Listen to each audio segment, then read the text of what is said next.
with certain obstacles and adversities and determine what it is that is ultimately going to serve.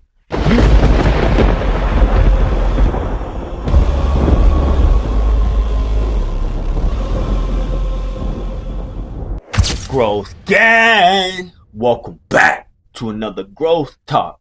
Today we're going to talk about answering your calling, like living in your purpose. Like, what were you placed on this earth to do? Like, I truly believe that, like, we all have a calling. Will you answer your calling? What were you put here to do? That is only something that you could answer. And sometimes it takes a deep level of introspection and meditation and reflection to really understand what your calling is. So we're going to discuss some of the parameters around how you might determine what your calling is.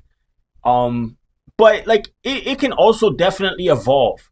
Like, as you acquire more life experiences and God puts you through like the field, like as you walk through the field of the thorn, God is qualifying you to uniquely qualifying you to help a very specific individual or to serve a very specific purpose.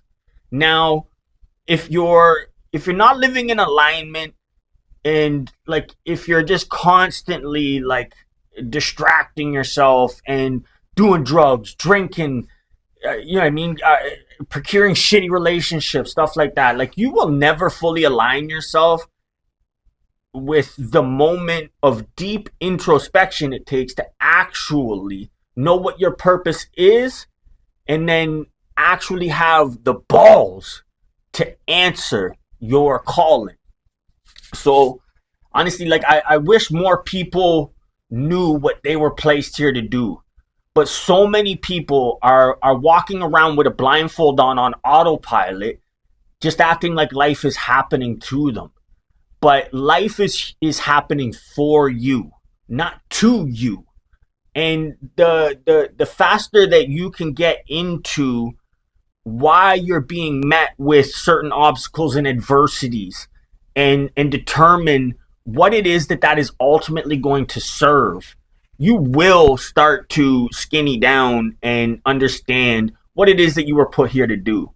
Now, like your passion is often very aligned with your purpose. So like the best way to kind of explain passion, and as I have in the past, is like, what could you do for 18 hours that like you would lose track of time? Like, rather than having to like force yourself, like, I'm not talking about something that like you could sit yourself down, you know what I mean, and work for 18 hours. I mean, what do you as an individual get lost in? Like, what do you like look up? It's like, holy shit, it's what? When that happens to you, you found your passion. Honestly, like my little brother, I was like, you might want to do something around video games, brother. I was like, you can spend like 19 hours playing video games. I was like, that might be, you know what I mean, something to look at. You might want to become a streamer or something, because like if you can go that all in and be that pot committed, like you will definitely start to really align yourself with your purpose through understanding your passion. And that is ultimately going to make it so that when your purpose calls, you get to answer. And that is where a truly fulfilling life comes from. Honestly, like if you like it, I truly feel bad for people who don't even understand how the obtainment of like personal fulfillment, like what the process is, not even looking at it. You need to live in your passion. You need to live in your purpose. You need to do it with passion. And the way that you do those is you combine the two. Like, your purpose is, you know what I mean, very parallel and linear to what you're passionate about. That's why you're passionate about it. It was placed in your heart for a reason. Because like it's going to take a deep level of work more often than not to really get to the finish, like to really push, you know what I mean, push that bitch off the cliff and take her to the finish line. Like, it's like it's going to take a lot of effort. So when you have that procured passion, you can put in the effort necessary for the obtainment of the result, right? So like that's why it's super necessary to align the two. But usually, you know, I mean, your passion is a tell sign of what your purpose is, and like you're being put through things. Like God is qualifying you for a very specific task in this world. Unfortunately, a lot of people, they're not even aware that that's a thing. They're not looking for it. There's no introspection happening. Meaning introspection, just in case, like it's just a self assessment, like looking in at yourself, being introspective. Like a lot of people, I feel for them. I truly do. Like I think fulfillment is like the thing to chase. I think that like over happiness, over joy, any of that stuff, like you should seek fulfillment, because happiness and joy are an inevitable byproduct of being fulfilled. And you're fulfilled by stepping into that purpose and by rendering service to others. With If you get to render service to others within your passion and the parameters of your purpose, ooh, that's a beautiful life, right? Like so, like I implore you to do the deep work, get to know yourself, do some journaling, do some meditation, like assess your situations, look at why you're being, if you're getting drugged through the dirt, maybe take a look around and be like, what is this qualifying me to do? And like, just to put a little context around like what I mean by that is like, you never know how God, like what God's gonna put, like walk you through in order to qualify you for your task, like for your purpose, what you were placed here to do. So like the guy downtown, out front of my condo on the heat grate with his head under a blanket smoking his meth pipe might become one of the greatest addiction counselors to ever walk this earth a year later. You don't know like why you're being drugged through the mud.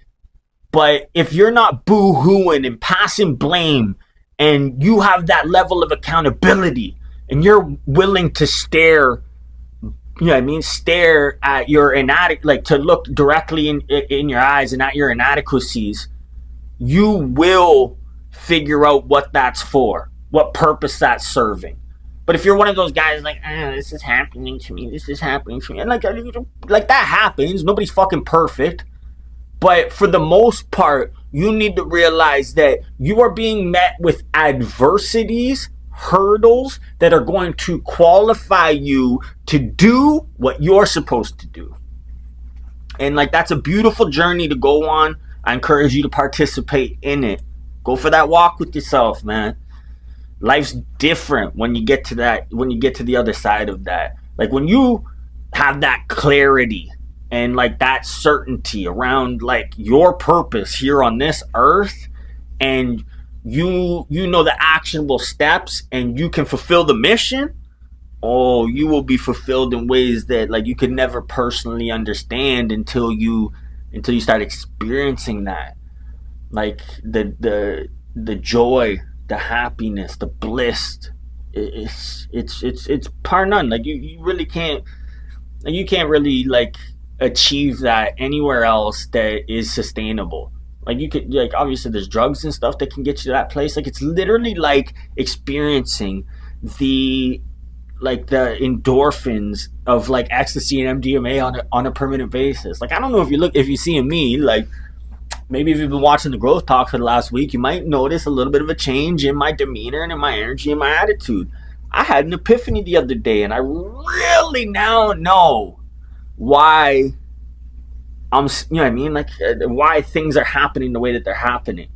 I've been kicking and screaming, especially the whole Mexico thing, right? It's like, the fuck? Like, I answered the call, man. Like, I went in faith. Like, I still want to be there so bad. If I get the opportunity to go back even tomorrow, I would go.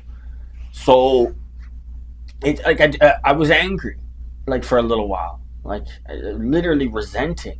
It's like, what the fuck is this going on? Like, why? Why am I being put through this?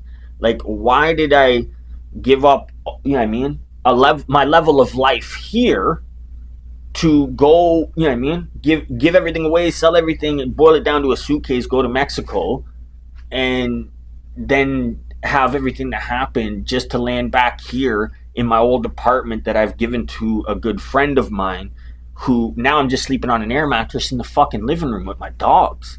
I was upset. Like, I really was. Like, I couldn't understand what the fuck was this supposed to serve.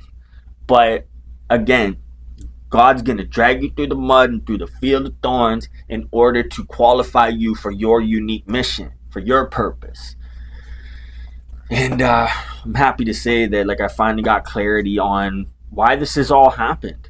Like, I didn't go to Mexico to get to Mexico. I went to Mexico to see what I seen in Mexico be placed back here in a level of pain and discomfort that would be the catalyst to make me realize what it is that I was put there to see and bring back here.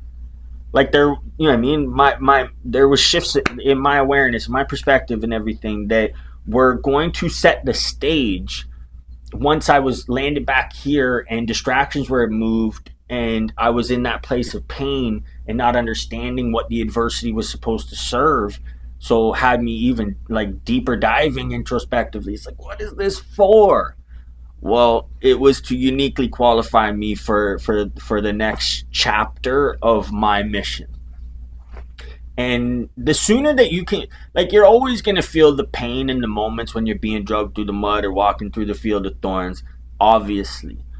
But if you can get to that mindset sooner than later, that, like, to look, like, what's the silver lining? What's the positive equivalent? Like, what is this going to serve? Like, what am I being put through this adversity for? Like, what is this going to qualify me for in the bounds of what it is that I'm doing and pursuing? And like this, like I said, the sooner you get there, like, if you can have that mindset that, like, you're automatically looking, like, you'll find it even faster. But you don't go into that place of, like, resenting the process like I was just in. You don't go there, because, like, you maintain that place of faith. It's like, okay, like, you're not done teaching me something that is going to be paramount to my process. And like, that's a beautiful notion, a beautiful place to operate from. It makes it so that you can literally be grateful for your adversities, because you understand the contrast point that will come sooner than later. That the adversity that you're going through is actually going to be what boosts you up to the beautiful life that you're going to experience on the other side. As long as you do the work, you're listening, and you're introspective enough to really look at yourself, like, you will get those answers. You will find out why you're here. You will be able to answer your calling. Like I said, we all have one. Sooner than later, I implore you to figure out what it is. So I put the Q&A up in my question, or I put the Q&A up in my stories on Instagram, pulled 5 questions. So we're going to move into the Q&A segment, because, like, I really appreciate the people that do contribute the questions, because it gives me a wider spectrum of information that I can relay on the topic through answering the specific questions. Like, it's different when you have a feedback loop, like if I'm having a conversation with somebody, right? But this is just me and you. And unfortunately, I don't get the immediate feedback from you. It's a one-way conversation. So the Q&As, like, creates a bit of a feedback loop, right? Like, I get other inputs that are going to augment my output in the conversation by raising awareness and bringing things to the conversation that I may not have landed at myself. So I really love the Q&A, and I do appreciate everybody that makes their contributions. I hope that anytime you've ever asked a question that it was answered properly. Feel free to send me a DM or slide in the comments. I'm going to be segmenting all of the individual questions and answers into shorts and reels. So feel free to show a little love on there and say, this was my question, and, like, I really appreciate the answer. I love that stuff. Like I really do like the feedback. It's not necessary. Like I don't plant trees with the expectation of shade, but it's always nice, right?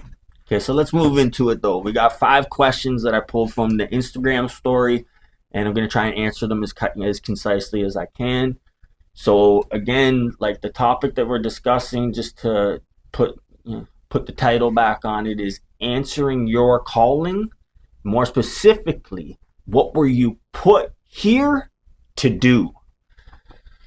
So the first question that I got is, what does it mean to answer your calling? Answering your calling means recognizing and pursuing your true purpose in life. It's about aligning your actions and bringing yourself like that fulfillment and motivation, and ultimately providing a sense of direction and meaning in your life. So yeah, what does it mean to answer your calling? Answering your calling means recognizing and pursuing your true potential and purpose in life. It's about aligning your actions with what brings you fulfillment and motivation, ultimately providing a sense of direction and meaning. That's a good one, honestly. Like, great question, by the way. Hopefully that answer is within the parameters and the context in which you wanted it answered. The second question: how can I identify what my calling is? To identify your calling, like look for signs such as your passion, excitement, and activities that make you lose track of time. Like I said, reflecting on your strengths, values, and interests can also help you gain clarity on what truly resonates with you as an individual. Great question again. The third question: what are some common obstacles to answer your call? What are some common obstacles to answering your calling? Great question. Common obstacles include fear of failure or judgment, which can hold you back from pursuing your passion. Additionally, a lack of clarity around what your calling truly is can prevent you from taking the necessary steps to move you forward. Great question. I hope that was asked and answered. Number 4, how do I stay committed to my calling despite challenges? Staying committed requires cultivating resilience by embracing setbacks as a part of your journey. Setting realistic goals and breaking down your calling into actionable steps can help you maintain focus and motivation, even like through the toughest times. Number 5, what role does passion play in discovering your calling? I think I've pretty much covered this already, but what role does passion play in discovering your calling? Passion acts as a compass, guiding you towards what truly matters to you. Engaging in activities that excite you can lead to greater clarity around what your calling is and help you find joy in the process while pursuing. I love the Q&As. Like I said, like it pulls a little bit more magic out of me, right? Because like I'm a vessel. Full disclosure, like I don't claim to know shit. I don't know shit. Been through a lot of shit. Got some, you know what I mean? Probably got some context to provide. I won't lie. But I don't claim to know shit. Anything that you hear coming out of my mouth, like I implore you, like go do your own personal study. Like don't just take it all on face value. Can appreciate if you trust me. Like if we've built that trust. But like you need to go take a look at things for yourself, right? Like you can't just take it all on face value. Yeah. So like answering your calling. Are you gonna do it? Like when that call comes through, are you ready? Like are you gonna move into action? Because like a lot of times people are called and they don't answer. Or they miss the call. They got themselves on do not disturb, didn't even know the call was coming in. honestly. So I want to discuss like three popular myths like around your calling. So myth number one, your calling has to be like a grand or lofty goal. That's couldn't be farther from the truth. Like that's a big myth. Like your your call, like that's the thing. I think that a lot of people may confuse this, that it's got to be something so grandiose. Like obviously you were put here to achieve something just out of this world, but that's not necessarily true. Maybe you were just supposed to be a good father or a good mother, good brother, sister, cousin, uncle, friend. Like it could be that simple. Like maybe you were just supposed to be the light and the joy in the workplace for the people that you know what I mean, for your colleagues. Like you really never know. Like it could actually seem relatively insignificant to most people what their calling is. I hope that it doesn't, because like it's definitely in alignment with like your personal principles and values and passions. So like I hope that you ultimately find fulfillment and joy in your purpose and answering your calling. But there truly is like going to be times where answering your calling isn't going to be easy. Like it just isn't. And like you don't even want to have to actually contemplate or put too much intentional thought into like what you might have to be put through to become who you want to become. Like if you figured out what it is that's in your heart and what it is that you're going to pursue, it's none of your fucking business what you're going to be drugged through in order to qualify you to do said thing. Don't ever spend a moment contemplating that. Just know that when the hurdles and the obstacles come up, that it is for a greater purpose. It's going to uniquely qualify you to do what you were placed here on this earth to do. Another myth is you can only find your calling at a specific age or stage in life. I don't believe so. I think I think that like the way of the world nowadays, like that, like if you haven't figured out what you're gonna do by the time you're 18, that you're behind. That couldn't be farther from the fucking truth, man. Like some of the greatest achievers historically made it, like made their mission possible, like in their latter years in life, like late 40s, early 50s.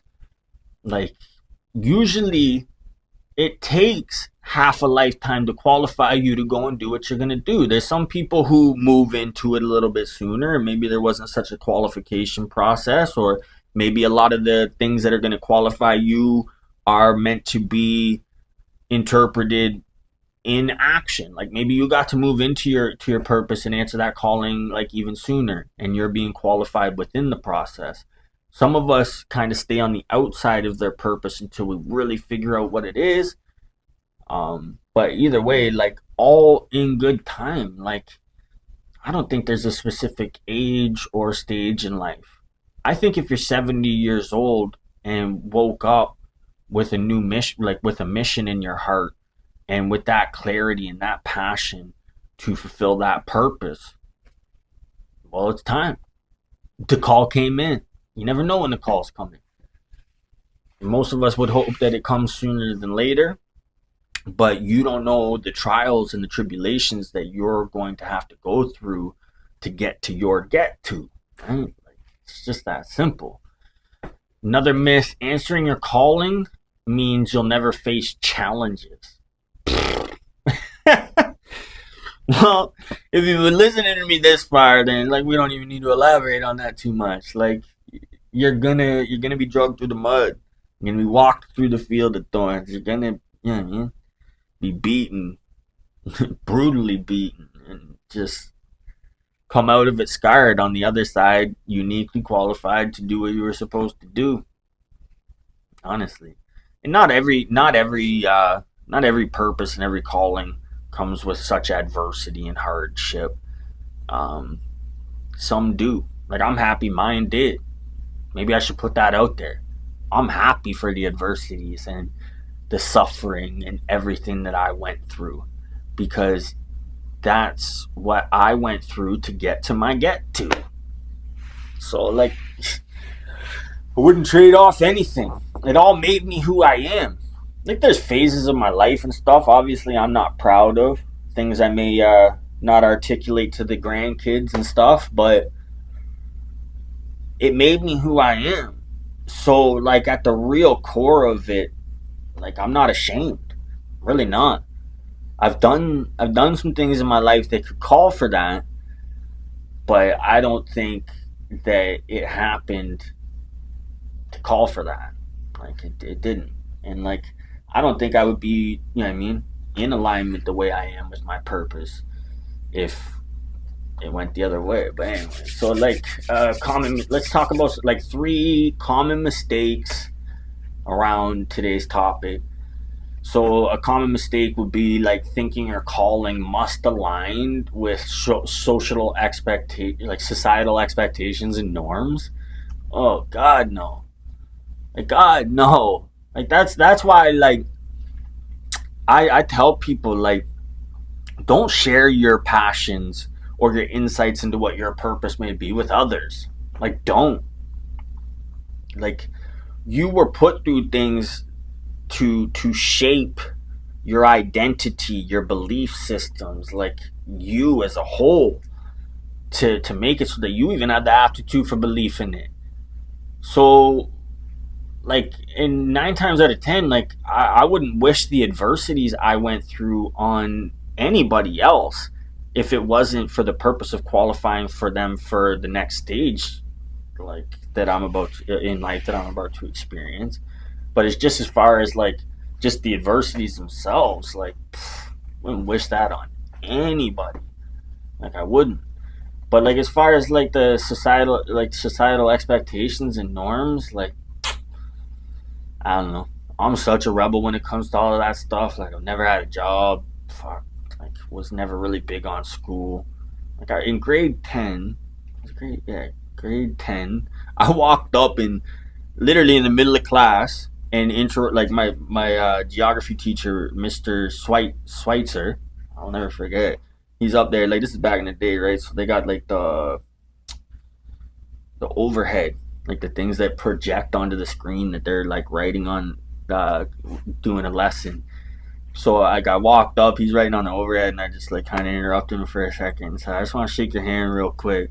And so he shook my hand, and I said, I'm gonna be going now. He said, what do you mean you're going to be going now? I said, what I'm going to do with my life has nothing to do with anything that I'm learning here anymore. It's like, you know what I mean? I've been socialized and everything, like, mission completed, but I'm just going to go. And I did. Literally walked out of there and never went back and made a way for myself. We don't need to get into all, you know what I mean? All the different things that I've done to make a way for myself. But like I said, like, everything was uniquely qualifying me to be who I am today and to do what I'm about to do. So, whatever. Another mistake, ignoring your passion in favor of what seems practical or secure. Oh, God. I fucking hate the word practical.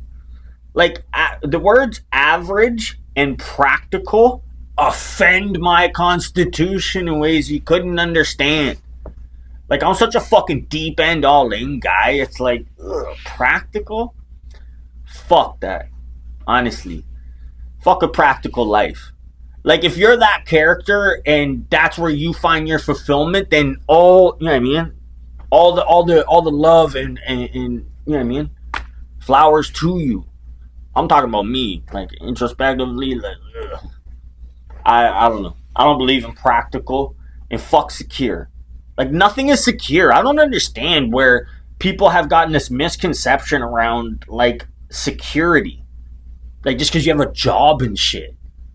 How many fucking times you see somebody work somewhere for 30 years just to get laid off and don't even get their pensions or this or that? Like, none of that, bro. You want to know where the true security is? Personal accountability, gaining your own skills, and positioning yourself in the marketplace.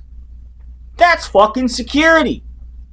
There is nobody who can even fucking. There's nobody who can fire me, nobody who can disqualify me, nobody who can fucking tell me that I'm not allowed to do what I do anymore. Nobody. Like, unless I get banned off social medias and shit like Tate, like, nobody gets to disqualify me. They don't. I think that's where the true control is. In the full accountability. Like, secure, like, through job and, like, traditional path. And all, like, that's a fucking joke. And a big myth. Probably should have put that back in the myth section. Security, myth.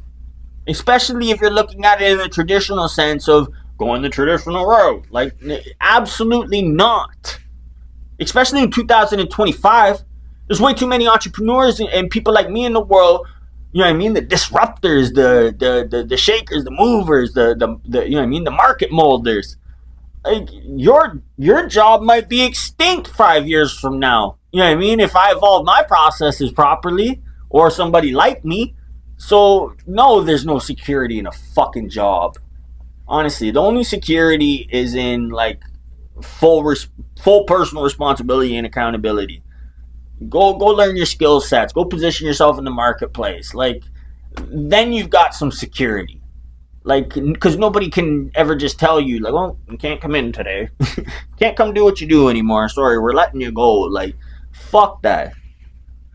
Nobody is in control of my position and my direction except for my damn self. But yeah, like, honestly, I think I'm gonna wrap it up here. I got a lot of work to do, but this was like a really, really good talk.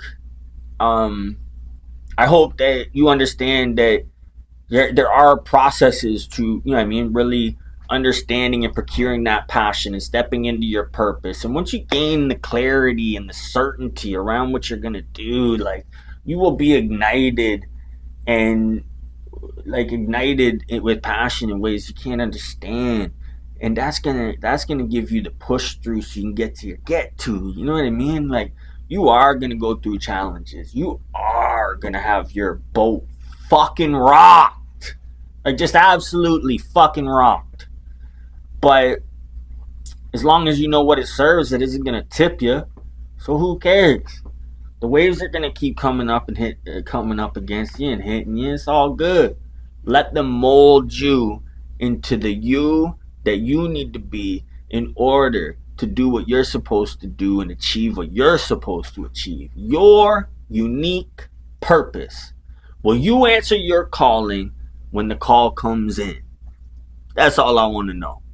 And until next time, let's grow together.